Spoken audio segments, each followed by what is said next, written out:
Welcome to exam machine. இந்த வீடியோல நம்ம TNPSC group 1 mains daily study target பார்த்துட்டு இருக்கோம். இதுல டே 7 வந்து நம்ம இன்னைக்கு பார்க்க போறோம். இந்த டே 7ல நம்ம சிலபஸ் வந்து டிகோட் இன்னைக்கு படிக்க வேண்டிய ஸ்டடி டார்கெட்டுக்கான சிலபஸ் டிகோட் பிளஸ் இதுல எந்தெந்த ப்ரீவியஸ் இயர் கொஸ்டின் கேட்டாங்க அப்படிங்கிறதையும் நாம வந்து இந்த வீடியோல பார்த்துருவோம். முதல்ல சுதந்திர போராட்டத்தில் தமிழ்நாட்டின் பங்களிப்பு role of Tamil Nadu in freedom struggle அப்படின்னு சொல்லி சி- ரொம்ப ஸ்பெசிபிக்கா நம்மளுடைய லீடர்ஸோடைய நேம் வந்து கொடுத்துருக்காங்க. சுப்பிரமணிய சிவா, சுப்பிரமணிய பாரதியார், வ.உ. சிதம்பரம், சி ராஜகோபாலாச்சாரி, தந்தை பெரியார், காமராஜர். ஸோ இந்த லீடருக்கு எல்லாமே வந்து நீங்க வந்து நோட்ஸ் எடுத்துக்கணும். எல்லாமே வந்து பார்த்தோம்னா ஒரு ஆஃப் பேஜுக்கு A4ல ஹிண்ட் மாதிரி நோட்ஸ் வந்து எடுத்துக்காங்க. பட் தந்தை பெரியார பொறுத்தவரைக்கும் பார்த்தோம்னா, ஒரு 1 பேஜுக்கு அவருடைய வேற வேற ஆஸ்பெக்ட்ல இருந்து அந்த நோட்ஸ் எடுத்துக்காங்க. அந்த ஆஸ்பெக்ட் என்னென்ன இருக்கணும் அப்படின்னு பார்த்தீங்கன்னா, திராவிடியன் மூவ்மெண்ட் சரிங்களா? திராவிட இயக்கங்கள்ல இவருடைய பங்களிப்பு என்ன? செல்ஃப் ரெஸ்பெக்ட் மூவ்மெண்ட்ல இவருடைய கான்ட்ரிபியூஷன் என்ன? அது மட்டும் இல்லாம ஓவராலா தந்தை பெரியாருடைய சமூக சீர்திருத்த இயக்கங்கள் என்ன? இந்த மாரி எடுத்துக்காங்க. என்ன காரணம் அப்படின்னா, நீங்க பிஒய்க்யூ பார்த்தீங்க அப்படின்னா தெரியும். மத்த எல்லா லீடர விட அதிகமான கேள்வி, அதிகமான முறை வந்தது அப்படின்னு பார்த்தோம்னா, தந்தை பெரியார் அந்த பேர்ல தான் வந்து நெறைய இது வந்திருக்கு. அதேபோல அதர்ஸ்ங்கிற ஒரு கீவேர்ட வந்து ஓப்பன் எண்டடா அந்த சிலபஸ்ல விட்டுருக்காங்க. ஸோ அந்த அதர்ஸ் அப்படிங்கும்போது எண்ட்லெஸ் டாபிக்கா இருக்கும். அதனால நாம என்ன பண்ணலாம் அப்படின்னா, முதல்ல இந்த சிலபஸ்ல ஸ்பெசிஃபைடு லீடர்ஸோடைய டாபிக் நோட்ஸ் எடுத்துக்காங்க. அதுக்கு அடுத்ததா அதர்ஸ்ல பிஒய்க்யூல ஓரளவுக்கு இம்பார்ட்டன்ட்டா வெளிய தெரியிற மாரி இருக்கிற நேம்ல இருக்கிறத எடுத்துக்காங்க. அதுக்கு பின்னாடி டைம் இருந்தா மீதி இருக்கிற தலைவர வந்து எடுத்துக்கலாம். ஸோ இந்த அதர்ஸ பொறுத்தவரைக்கும் முதல்ல ஓவரால் கான்ட்ரிபியூஷன் தமிழ்நாட்டுல ஒட்டுமொத்தமான சுதந்திர போராட்டத்தில் பங்களிப்பு, பெண்களுடைய பங்களிப்பு இந்த 2 ஏரியாவுக்கும் நோட்ஸ் எடுத்துக்காங்க. மத்தபடி இந்த லேபர் கான்ட்ரிபியூஷன், லாயர்ஸோட கான்ட்ரிபியூஷன்ங்கிறது தனியான நோட்ஸ் தேவையில்ல. என்ன காரணம் அப்டின்னா, நீங்க வ.உ. சிதம்பரனார் எடுக்கும்போதே நீங்க கோரல் மில் ஸ்ட்ரைக் அதெல்லாம் எடுத்துக்குவீங்க. அதேபோல எக்ஸ்ட்ரா ஒரு சில தலைவர்கள வந்து நீங்க ஜீவானந்த பத்தி படிச்சிருக்கீங்க அப்படின்னாலும், அவருடைய நேம் வந்து யூஸ் பண்ணிக்கலாம். சிங்காரவேலர் பத்தி தெரிஞ்சிருந்தாலும், அவருடைய நேம்ஸ் சின்ன சின்ன கான்ட்ரிபியூஷன் எழுதுனா போதுமானது. தனியா இதுக்காக டைம் ஸ்பெண்ட் தேவையில்ல. லாயர்ஸ பொறுத்தவரைக்கும் மேல இருக்கிற லீடர்ஸ்லாம் யார் லாயர்ன்னு நீங்க பார்த்து, அவங்களுடைய பாயிண்ட்ஸ் வந்து நீங்க நேரேட் பண்ணீங்க அப்படின்னாவே, இந்த ஏரியாவையும் நீங்க கவர் பண்ணிடலாம். சரி. என்ன ப்ரீவியஸ் இயர் கொஸ்டின்ல கேட்டாங்க அப்படிங்கிறத பார்ப்போம். சுப்பிரமணிய சிவா மற்றும் சுப்பிரமணிய பாரதி இவங்கள பத்தி மெயின்ஸ்ல இதுவரைக்கும் கொஸ்டின்ஸ் எதுவும் பெருசா அரைஸ் ஆனது கிடையாது. ஆனா வ.உ. சிதம்பரத்த பத்தி அவர பத்தி 2 கேள்விகள் வந்து அரைஸ் ஆயிருக்கு. 1 தமிழகத்தில் பொருளாதார தேசியவாதத்தை பரப்புவதில் வ.உ. சிதம்பரனார் அவர்களின் பங்களிப்பை பற்றி விளக்குக. Explain the role of V O. Chidambaranar in spreading economic nationalism அப்படின்னு. ஸோ வ.உ. சிதம்பரனாருடைய நோட்ஸ் வந்து நல்ல கன்டென்ட் நெறைய வச்சிருந்தீங்க அப்படின்னாலுமே அவருடைய எக்கனாமிக் நேஷனலிசம்ங்கிறதான் ஸ்பெசிஃபைடா கேட்டிருக்காங்க. அவருடைய பொருளாதார பங்களிப்பு. ஸோ அவர் வந்து எப்படி வந்து அந்த கப்பல் வந்து பொருளாதார ரீதியா அவர் வந்து விடுறாரு.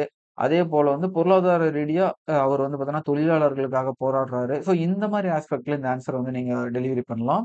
இந்திய விடுதலை இயக்கத்தில் வ.உ. சிதம்பரனாரின் முக்கியத்துவத்தை சரிங்களா? அதாவது importance of V O. Chidambaranar in INM. அப்படின்னு கேட்கும்போது, நீங்க இதுல நீங்க ஓவரால் அவருடைய லிட்ரரி கான்ட்ரிபியூஷன் அவருடைய இலக்கிய பங்களிப்ப எழுதலாம். அது எப்படி வந்து சுதந்திர போராட்டத்துக்கு பங்களித்ததுன்னு, தொழிலாளர்களோட இயக்கத்துல அவருடைய கான்ட்ரிபியூஷன பண்ணலாம். எக்கனாமிக்ஸ் இதுல நேஷனலிசத்துல அவருடைய கான்ட்ரிபியூஷன் எழுதலாம். ஸோ இதுல ஓவராலா இந்த கேள்வியில அட்ரஸ் பண்ணலாம். ஆனா இந்த கேள்வியில ஸ்பெசிஃபைடா தான் நீங்க அட்ரஸ் பண்ற மாரி இருக்கும். அதேபோல ராஜகோபாலாச்சாரி, ராஜாஜிய பொறுத்தவரைக்கும் ஒரே ஆஸ்பெக்ட்ல தான் அவர பத்தி கேள்விகள் இதுவரைக்கும் வந்திருக்கு. வேதாரண்யம் நடைபயணம். சரிங்களா? வேதாரண்யம் மார்ச்ல தான் அவருடைய கான்ட்ரிபியூஷன் அத தான் கேட்டிருக்காங்க. ஸோ அந்த பாயிண்ட் ஆஃப் வியூல மட்டும் நீங்க அத எடுத்துக்கிட்டீங்கன்னா போதும். எக்ஸ்ட்ரா இருந்துச்சுன்னா நீங்க எடுத்துக்கலாம் தப்பு இல்ல. தந்தை பெரியார பொறுத்தவரைக்கும் நம்ம முன்னாடி சொன்ன மாரி தான். அவருடைய செல்ஃப் ரெஸ்பெக்ட் மூவ்மெண்ட்டா இருந்தாலும் சரி, திராவிடியன் மூவ்மெண்ட்டா இருந்தாலும் சரி, அப்படி இல்லைன்னா overall social religious reform movement மாரி சோசியல் ரிஃபார்ம் மூவ்மெண்ட்ல இவருடைய கான்ட்ரிபியூஷன் என்ன? அப்படிங்கிறத பார்த்துக்காங்க. திராவிட இயக்கத்தின் வரலாறு குறித்து விவரி, பெரியாரின் சுயமரியாதை இயக்கத்தின் கொள்கைகள் பற்றி விவரி, திராவிடர் கழகத்தின் தோற்றம் பற்றியும், அதன் கொள்கைகள் பற்றியும் எழுதுக. பெரியார் ஈ.வே. ராமசாமியின் பகுத்தறிவு கொள்கையை ஆய்க. சரிங்களா? நோட்ஸ் இருந்துச்சு அப்படின்னா, எல்லாமே ஒரே ஆஸ்பெக்ட்ல இருந்து நீங்க மாத்தி மாத்தி எழுதுற மாரி தான் இருக்கும். சமூக நீதி மேம்பாட்டிற்கு பெரியார் ஆற்றிய பங்கினை மதிப்பிடுக. Evaluate the contribution of Periyar in the promotion of social justice. So இத இது பண்ணிக்காங்க.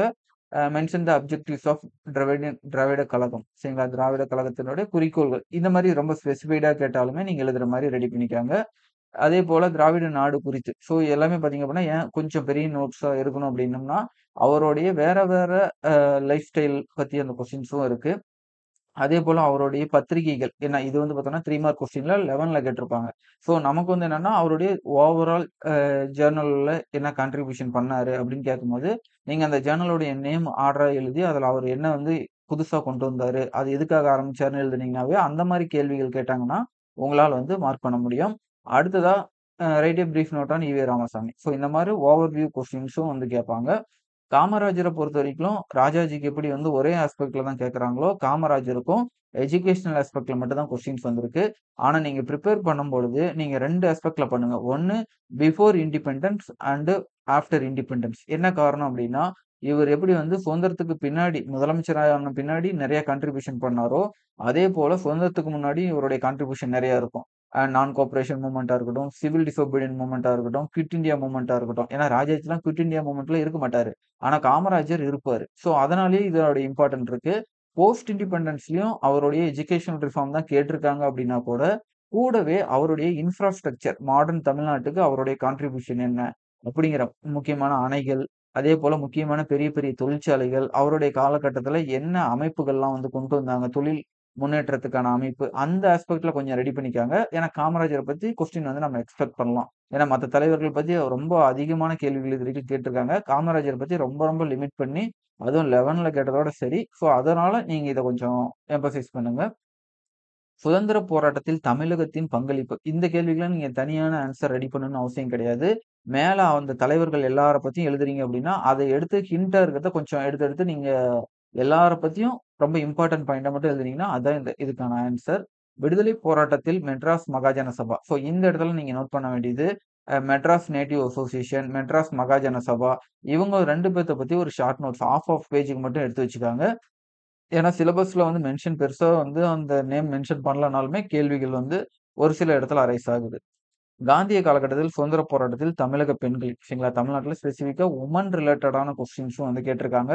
ஸோ இதுக்கு வந்து பார்த்தோம்னா, நீங்க குரூப் 2 மெயின்ஸோட சிலபஸ் எடுத்து பார்த்தீங்க அப்படின்னா, எந்தெந்த பெண்கள் அப்படிங்கிற நேம் வைஸே குடுத்துருப்பாங்க. ஸோ அதனால நீங்க அந்த மாரி அவங்களுடைய பேர்ல இருக்கிறத மட்டும் நீங்க ரெடி பண்ணிக்கிட்டீங்க அப்படின்னாலுமே போதும். மதுரை காந்தி. இது வந்து அதர் தென் சரிங்களா? இதுல வந்து பார்த்தோம்னா, மதுரை காந்தி ஒரு லீடர். சரிங்களா? இத 1ன்னு மார்க் பண்ணி, மதுரை காந்தி சுப்பாராமன். இவர பத்தி ஒரு ஷார்ட்டான நோட்ஸ் ஒண்ணு எடுத்து வச்சுக்கங்க. அதேபோல அ ச தமிழ்நாட்டுடைய எஜுகேஷன் மினிஸ்டரா இருந்திருப்பார். அவினாஷ் லிங்கம் செட்டியார். ஸோ அவருடைய நூலக இயக்கத்துல அவர் என்ன கான்ட்ரிபியூஷன் பண்ணாரு? இந்த தூரன் பெரியசாமி அவரெல்லாம் வச்சு பார்த்தோம்னா, அந்த கலை களஞ்சியங்கள்லாம் உருவாக்கியிருப்பாங்க. ஸோ அது ரிலவன்ட்டான நோட்ஸ இதையும் ஷார்ட்டா நீங்க ரெடி பண்ணி வச்சுக்கங்க.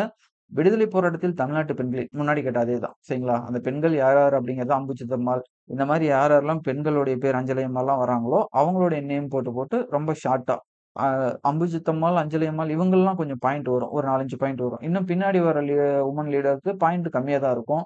கிருஷ்ணம்மாள் ஜெகநாதன் இந்த மாரி அந்த லேண்ட் சீலிங் ஆக்ட்க்காக போராடுறவங்க, அந்த மாரி இருக்கிறது நீங்க ரெடி பண்ணிக்கங்க. இதெல்லாம் எக்ஸ்பெக்ட் பண்ற கொஸ்டின். ஏன்னா, இதெல்லாம் வந்து ஒரு ஓவராலா கேட்பாங்க. அப்ப நம்மளால ஈஸியா நெறைய பாயிண்ட் வந்து எழுத முடியும். அதேபோல 3 முக்கியமான லீடர் அதர் தென் அந்த நேம் மென்ஷன் பண்ணாம இருக்கிறதுல ம.பொ. சிவஞானம். ஸோ முன்னாடி பார்த்தீங்கன்னா, மதுரை காந்தி 1, அவினாசி லிங்கம் செட்டியார். இதெல்லாம் கேட்ட கொஸ்டின்ங்கிறதுனால நீங்க ஒரு டைம் ரெடி பண்ணி வச்சுக்கிறதுல தப்பே கிடையாது. 3வதா ம.பொ. சிவஞானம். இது வந்து நீங்க ரெடி பண்ணிக்கங்க. ஸோ அவ்வளோதான். இந்த வீடியோல முக்கியமான லீடர்ஸ் வந்து இவ்வளோதான். ஸோ உங்களுக்கு அந்த சொன்ன டாபிக்க ரொம்ப குயிக்கா அந்த ஷார்ட் பீரியட்ல முடிங்க. இன்கேஸ் முடிக்க முடியலன்னா, அது பெண்டிங்க போட்டு அடுத்த நாள் இதுக ரெடி பண்ணுங்க. ஏன்னா, நீங்க இத ஒண்ணு முடிச்சுட்டு தான் அடுத்தது வரணும்னு நெனச்சீங்கன்னா, முடிக்கவே முடியாது. நம்ம எப்படி வந்து லாஸ்ட் வீக்கே 6 வீடியோ போட்டு ஒரு 2 நாள் வந்து கேப் குடுத்துருந்தோம். ஸோ, அந்த 2 நாள்ல இங்க பெண்டிங் இருக்கிறதெல்லாம் நீங்க முடிக்கலாம். அதே போல தான் இந்த வாரமும் எல்லா டைமும் அப்பப்போ ஒரு சின்ன சின்ன கேப் குடுப்போம். அந்த கேப்ல முடிக்காத ஏரியாவ முடிச்சுட்டு, அதுக்கு அடுத்தது போங்க. அப்பதான் போர்ஷனையும் உங்களால வந்து கம்ப்ளீட் பண்ண முடியும். அடுத்த வீடியோல பார்ப்போம். நன்றி, வணக்கம்.